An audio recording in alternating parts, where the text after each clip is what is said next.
Even though Lynn Grubb grew up knowing she was adopted and had a good experience with her adoptive family, the journey she went on to find her birth family was a different story. Along the way, she learned many lessons that can benefit other adoptees who are struggling to discover their whole story. She shares what she learned along the way and more, this time on Adoption Uncovered. Welcome, and if you would, please start with telling us who you are and a little bit about where you're coming from. Hi there. Thank you for inviting me to the podcast. I really appreciate it. This is Lynn Grubb, and I am a baby scoop era which is the closed era adoptee, sorry. And I was born in Illinois and adopted through the Cradle Adoption Agency in 1966. And my parents moved to Ohio when I was 2. So I've been a lifelong resident of Ohio. Can you tell me some about what was it like for you growing up, being adopted and not knowing much about that? You don't know what you don't know. So I feel like I was pretty normal compared to normal in the sense of I grew up like everybody else who wasn't adopted. I was fortunate that both my brother and my best friend were adopted, and I grew up with them. So there was no shortage of adoptees in my circle. But the majority of the kids that I knew were not adopted. And for the most part, they accepted me. I did have some middle school girls bully me when I told them I was adopted. But otherwise, I grew up pretty basic middle class, just doing the 70s and 80s things. I played soccer, I played the violin, just doing all the normal kid stuff. So yeah, it was pretty typical childhood. Sometimes the path to finding and reunifying with birth family is complicated. Lynn found that she faced many dead ends. In the end, technology finally caught up with her desire to know her past, and she was able to put the pieces together. But the result wasn't all she'd hoped. When was it that you decided you really wanted to start looking into who your birth family might be? I always wanted to know who my birth family was, but when I would ask my parents things, they would just say, well, we really don't know. And one day my mom told me, oh, well, we do know that your mother was an artist. And I was like, really? What kind of artist? Oh, we don't know. So that's the only thing I knew growing up. And it was when I was engaged that I first sent a letter to my adoption agency. So I would have been 24 at that time. And I had requested non-identifying information because that's really all you could get. So, and it arrived on my 25th birthday, which is kind of weird. And I learned some just basic facts about each birth parent. It just kind of made me want to know more, but with the birth certificate sealed and no way to get court records and all of that, I knew that it was a dead end for me. So that my hope was to find out in my 20s, but it didn't work out that way because of the laws. What was your process, and how did you actually find out, get in touch with birth family? What was useful to you? Well, it took a long time for me to try again. I kind of was discouraged when I realized I couldn't get anywhere in my 20s. So, I got married, had kids, adopted a child, had a stepdaughter. And it wasn't until my late 30s that I was like, I really want to try this again. So I started talking to my mom about it because I had been reading on the internet that if your mom signed a petition, you might be able to get your records. So I tried that angle and the judge denied me. I was online and I learned from a website, adoption.com, that my original name was on my adoption decree, which I didn't know before. And my parents had given me my adoption paperwork and I had it in a file. So I dug out the records and I was like, oh my gosh, my birth name's on there. I don't know how I missed it. But my mom had told me it was just a nickname because the adoption agency they went through, used nicknames, but they were different than the one that was on my actual records. So I had a name. And so I started looking in the Chicago area for people with this last name, somewhat common, but not too common, definitely German. So that was kind of my late 30s. I was like, oh, I'm German. I have some German background. So that was kind of exciting. And then my husband helped me. We started mailing people letters and looking through phone books, and I used my local library for resources, and it just didn't go anywhere because we didn't know where my birth family was from. I mean, like literally, they could have my mother could have flown in from anywhere in the country and relinquished me and then left again. So I had a name, but it wasn't exactly helpful. So then I realized I got on the Cradle's website, that's the adoption agency, and they had post adoption services. So I was like, oh, this is awesome. So it was $500. I had to go through the Illinois registry, sign up. If there was no match, which there wasn't, there was no match with my birth family. So they weren't looking for me, at least as far as the registry was concerned. And I had to send my ID, the money, fill out some paperwork, and then a social worker would contact me and then begin the search based on the file that they had from 1965 or 66. I was born in 65. And of course, women's change names. Obviously, she probably moved. She could have been divorced. We don't know. But she ended up marrying a man that had a very unique name. There was only like 3 people with the same name in the country. So the social worker was able to find her within 1 week. That's Yeah. awesome. Yeah. I literally was jumping up and down in my office when the social worker called me. And the way Illinois law worked is she would not release her name without her permission, and she gave permission.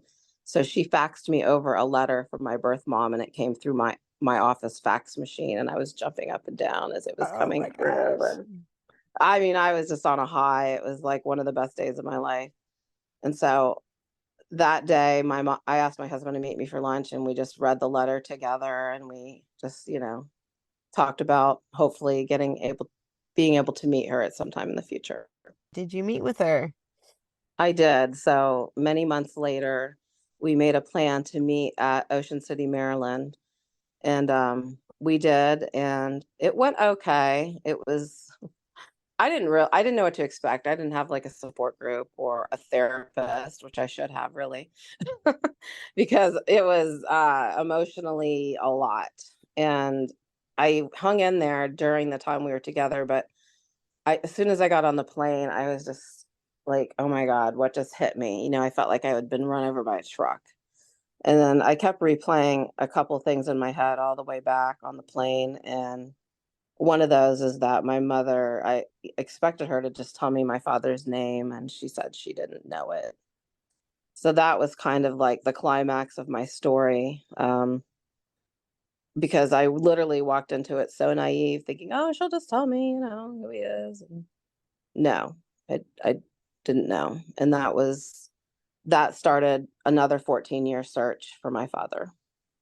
Wow. Yeah. And that's sounds so complicated. It's like it's superficial. You kind of think, oh, reunions, they're happy. But that's not Mhm. always how it is for adoptees, is it?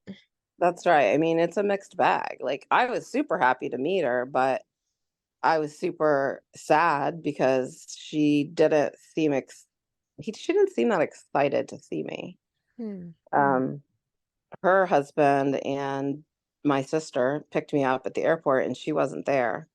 And they hadn't told me that that was going to happen ahead of time. So that was kind of shocking because, when you see reunions footage on TV, it's usually in the airport, and everybody's like hugging and crying, and it's like this big emotional thing. And when I saw her, she just kind of looked at me and like she was in shock herself. And, I can understand that. And it was not emotional. There was no hugging. It was just very awkward. So did you choose to continue that relationship with her? Yeah, we were in touch for a couple years. We saw each other a couple more times. My adoptive mom and her met twice. So that went well. Um, it just kind of faded out because we really didn't have a huge amount in common. And I was really kind of gung ho wanting to know who my father was. And I felt like she wasn't telling me the truth about him. So that was definitely a wedge in our relationship. So can you tell me more about the next process about finding your Yeah. father? Yeah. That, Yeah, that was a whole adventure in its own. And I've written a memoir about it. It's called Hidden Identity. And if any of your listeners want to actually hear the whole story, you can go to my podcast, The Adoption Experience. I basically read it in my own voice and it's free. First few years, there wasn't much I could do because DNA hadn't gotten to the point where you could A, afford it, and B, get anything closer than like sixth or eighth cousins, right? So that was 2006 when I found my birth mom. And so it wasn't until 2013 that I read Finding Family by Richard Hill. He's an adoptee who speaks on it on DNA. He was one of the first people who used it to find his family. And so I was writing for Lost Daughters at the time, and I was assigned him and his book to read and interview him. And it was just like the perfect thing for me because it gave me hope. I was like, oh my gosh, there's some hope. Because if you recall, I don't know how much you know about DNA, but for a long time, men could get information, but women couldn't. hmm. Okay. Until the autosomal DNA came on the scene, only men could really get their surnames through their DNA. So this was hope.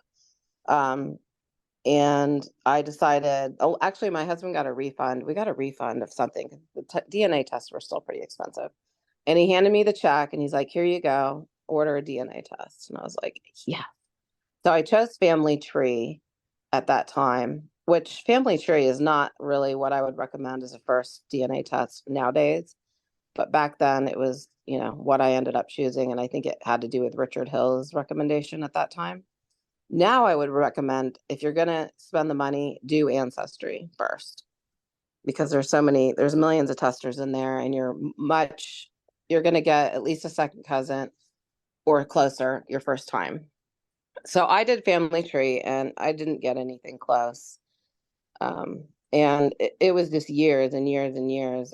I eventually did all of the tests. So as I got some money, I take, 23andMe, and then eventually I took Ancestry and I took MyHeritage and I transferred everything to GEDmatch, which is the free database that law enforcement uses to find cold case killers. I don't know how familiar you are with that. So basically, they say fish in all the ponds. So that's what I did. And I was fishing a really long time. So it was years before I got anything significant that would start leading me toward the answer.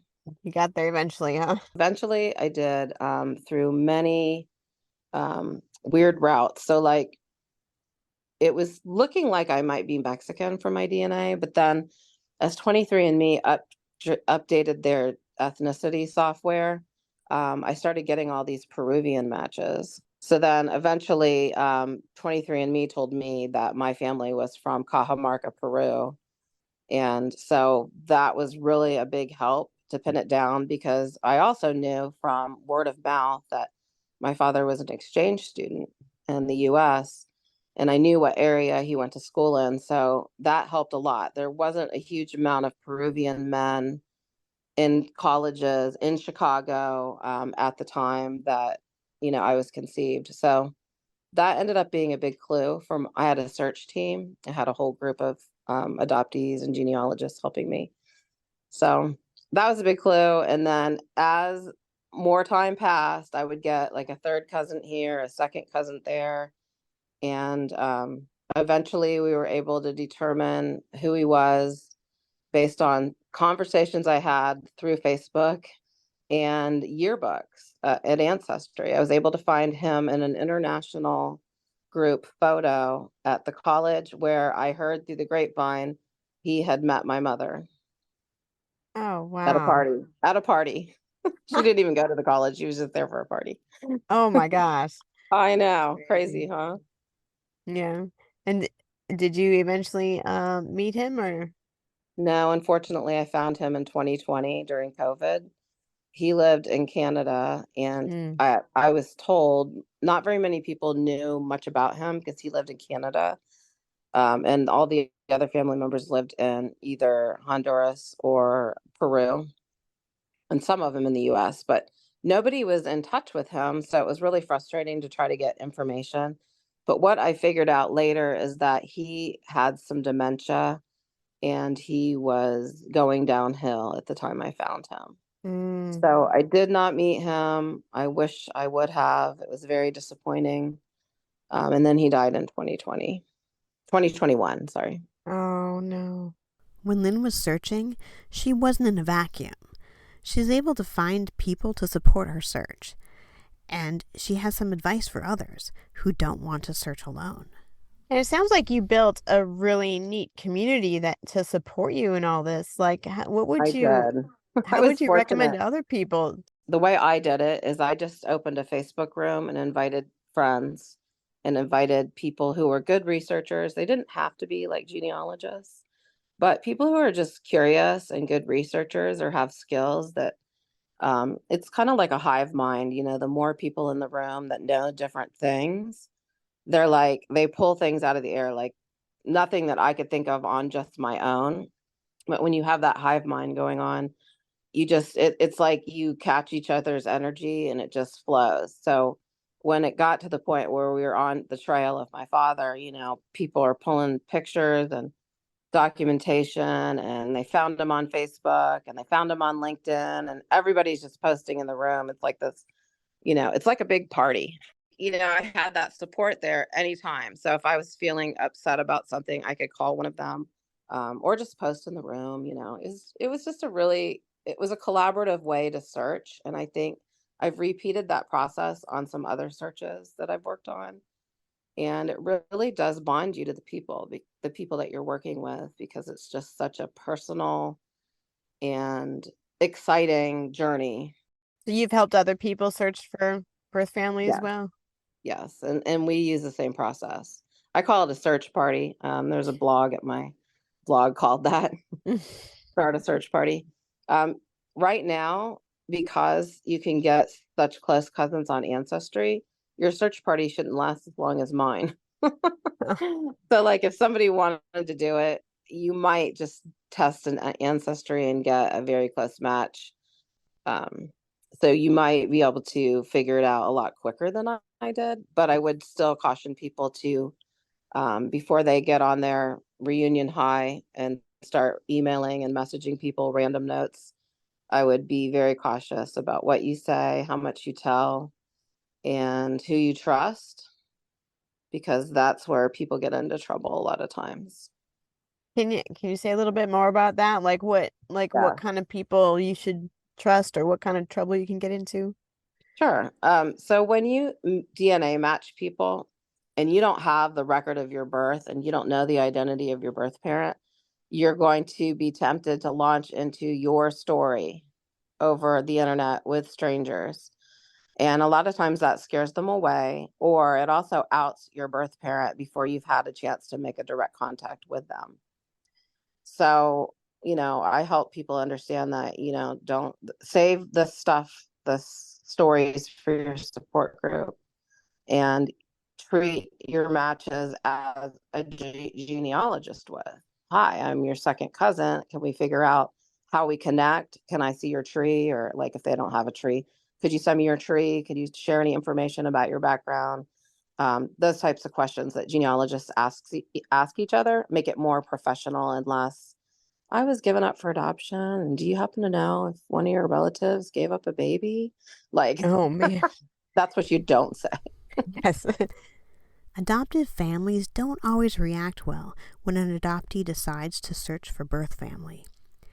Lynn has some hard-won lessons to share with other adoptees about how she navigated her relationship with her adoptive family during her search. How was your adoptive family? How did they feel about you doing all the searching? My mom was pretty supportive, but I think she was really not happy once I found my birth mom. I don't think she wasn't prepared for that. Like, this is the 60s. There was no way that she thought I was ever going to find them. And so it was really hard for her, I think. But she didn't tell me that it was hard for her. It came out in other ways, if you know what I mean. Mm. So my dad was already deceased, so he wasn't aware. My husband and kids, everybody was supportive. But it was especially hard for my mom. I think she felt like she was going to lose me. And she sometimes would say, "You care about your birth mom more than me," which, wasn't true. But she felt that way, I think, because she just didn't really know how to share me. I feel like adoptees, that's not uncommon for them to have Hmm. struggles with their adoptive family as they search. So do you have Yeah. any advice for other people facing that? It depends who the advice is for. For adoptive parents, I would say save your angst for your support group or your therapist and don't tell the adoptee. Be as supportive as you can within the limitations that you can tolerate this. Like you have to set boundaries. You just have to set boundaries. And, don't make them feel guilty. Celebrate the discoveries. My mom got better by the time I found my father. That was a 14-year difference. My mom's in her 90s now. So she was in her late 80s. At that time, she was really kind of excited about what I was finding because she had had time she'd already been through one reunion, right? We're on number two now. And she was kind of excited about it because they had a lot in common. And I told her I think that the reason that she was chosen as my mom was because of some of my father's traits. So they both taught Spanish. My father was a Latin American expert. So when my mom was a teacher and she taught Spanish. So I thought that really kind of made her happy, and she felt like she was in the circle of trust, as they say, because I was sharing things with her. Whereas during my first reunion, I was being secretive and I didn't want to tell her. And I asked my husband to tell her. I'm kind of ashamed of that now, but at the time I was just not in a place where I could just face her. For adoptees, I would say, I think it's okay to not tell your adoptive family right away because you're having to deal with your own emotions. And if you tell them too soon, you're going to be dealing with their emotions. So go to your support group, get therapy, talk to your best friend, whoever supports you in the search. Process your own emotions first. And then, when you're ready to share, or if you're ready, some adoptees choose not to tell their adoptive parents. And that's a valid choice because you are an adult. If you want to keep those two things separate, I think it's okay. I don't know how everyone else would feel about it. So yeah, take care of your own emotions, get yourself grounded, and once like all the brain chemicals calm down, then that might be the time to share and get support. Like if you need a third party there when you tell your family, that's okay. This is tough stuff. Everybody has their own perspective and feelings about it. Right. So like for adoptees, well, there's not like a right or wrong way to do it, and you do what you need to do, sort of Exactly. thing. And sometimes you don't make the greatest decisions because, I mean, what I would tell anyone is have support in place before you even start, because that's what I didn't do. So I always tell people, have a therapist ready, have a support group ready. And there's so many of them online now.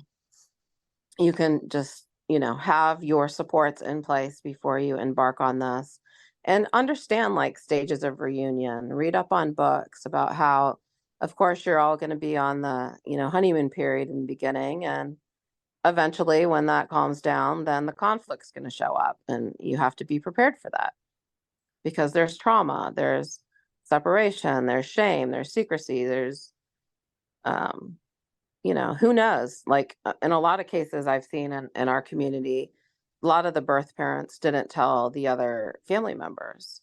So then you have to also be prepared for being a secret in the family. And are you going to be able to tolerate that? How will you navigate that? Lynn has found a way to give back to children in some of the most vulnerable positions, foster children. As a guardian ad litem, Lynn has the chance to represent the voice of foster children in court to make sure their needs don't get overlooked. This form of volunteering is close to my heart as well, and I enjoyed comparing experiences with Lynn about being a guardian ad litem. One other thing I wanted to talk to you about that I'm very excited to be able to talk to somebody about is volunteering with foster care. And I guess where you are, it's called CASA, and where I am, it's called Guardian Ad Litem. If you could tell us what that is and what kind of role you've had with that. Okay. Yeah. So I work in law, and I was working for a custody attorney in the 1990s who said, "Hey, I think you'd be a good CASA guardian ad litem. Do you want to try and do it?" And I'm like, "Sure." So I went to the training, and basically, it's having lay people, not necessarily attorneys. It can be any profession, any person, as long as you can pass a background check, successfully complete the training, and your interviews, and you need references as well. Then you can become, basically it's like a child's voice in court. So you are acting as somebody outside of the child welfare system. So the caseworker, creates the case plan, makes the recommendation as to what custody should be. The CASA guardian ad litem is an independent person who does their own investigation, does their own interviews, and makes their own recommendation to the judge. And so it's a huge responsibility, but it's so needed. I mean, child abuse cases are up right now. Um, with the way our society is going, we need more people who will do this work. It's a huge commitment, but it's very rewarding, and I think it's an excellent program that allows lay people to really make a difference in a child's life. Can you kind of walk me through, like, when you get assigned a case, like, what are the different pieces of that activity as a volunteer? So when you get assigned a case, well, the way our person does it is they send little summaries of different cases, and we get to pick our own. So because I'm a kinship adoptive parent and ours is a grandparent adoption, I like to pick grandparent um, kinship cases. So that's kind of nice that we can read through and decide. So that's what I do. I pick a case, and then you get the complaint sent to you, which is the initial filing that Children's Services files in juvenile court alleging abuse, neglect, or dependency, depending on, what's happening in the case. And then a hearing is set, and that's when your investigation begins. And so you will call each party and ask them hard questions based on what the complaint says happened. And yeah, you let them tell their side of the story. And then before the hearing, like for us, it's 2 weeks before the hearing, we submit a report where we summarize our interview with each party, write down all the documents that we've read, and any kind of research we've done.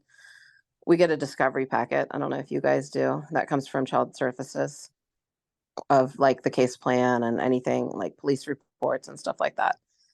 And yeah, then you go to the hearing, and the judge, I usually don't talk in court.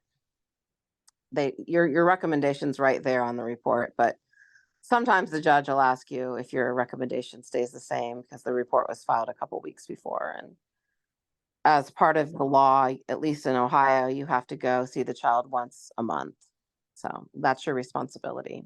You're doing this as a volunteer, and sometimes it feels like a ton of responsibility. And sometimes I find myself going to myself, why would these people listen to me? You know what I mean? Like it's almost like imposter syndrome in a way, even though I've worked in the legal field, I've worked on lots of cases like this.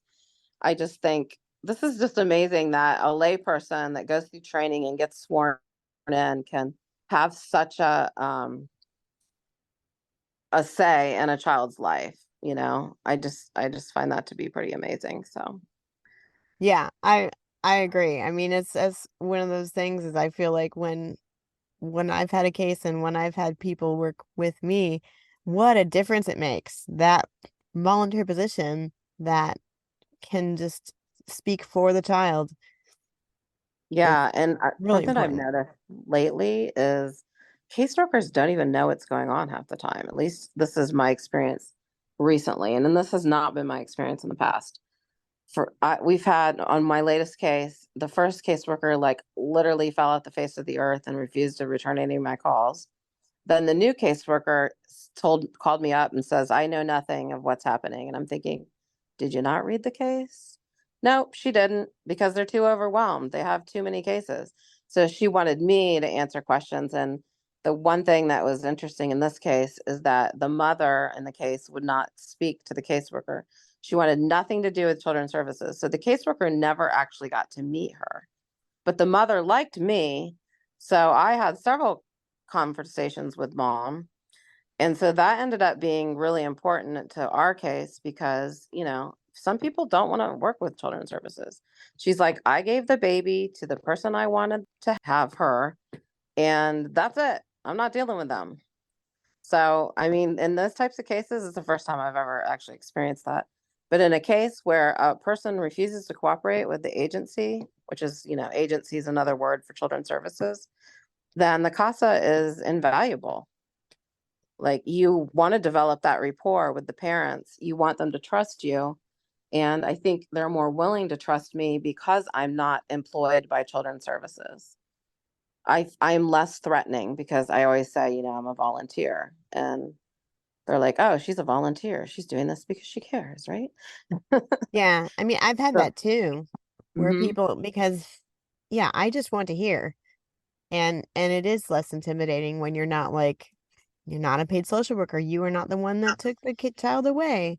that's right. That's And you're right. able to give that birth parent a voice Yeah. potentially and Yes. really find out what's going on. Mm-hmm.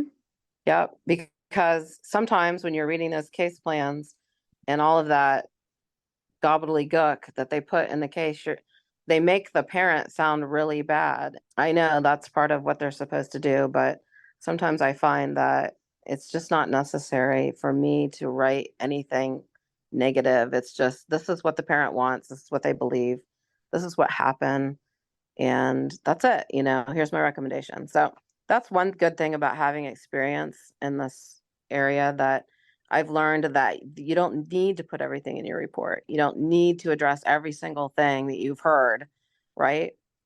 You need to get to the high points and tell the story from their viewpoint, I think. And you figure out what's the best interest of the child. And sometimes the judge listens to you and sometimes they don't. Yeah. So Yeah, for sure. And I feel like it's really important because social workers, like you've said, they are overworked, they are busy, they have to work with like every part of the case, whereas you can just listen to that child, listen to the family around that, and only yes. think about what is best for the child. And I think that's really important. Yeah, it gives you some kind of freedom where you don't feel like you're quite as bogged down by bureaucracy as all of them, I'm sure, feel. And I've had caseworkers just tell me flat, Lynn, I don't have any time to actually. I did talk to this adoption caseworker, and she's like, Lynn, I don't have any time for adoption. All I do is move kids from house to house because of their behaviors. I was like, oh, that's kind of sad. Yeah, You know, it's like, there's a yeah, lot that's messed up. yeah. So I think our child services, at least in where I live in Ohio, they're in crisis. I really do. I think they need guardian ad litems more than ever. And but it's not for everybody. I've referred people to the program, and some people will come back to me and say it was just too much for them. It was too upsetting because you do see and hear a lot, and you have to be able to detach from the sad stories and go back to your regular life and be able to function without having nightmares and mental breakdowns, right? So, Yeah, it's definitely intense. It's definitely mhm, and you can't pretend it's not real. It's not a TV show. This stuff exactly. happens, and the children involved need people, but they need people who can be able to face it and make good Yeah. recommendations. So yeah. And there's a lot of people that won't or don't want to because, they'd rather not think about this kind of stuff. I mean, heck, wouldn't we all like to live in a world that we wouldn't need this?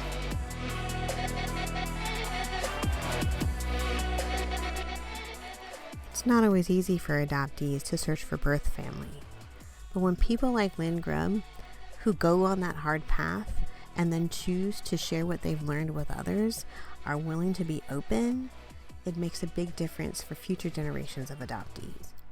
Find out more about what Lynn Grubb has learned on my website, adoptionuncovered.com. And thank you.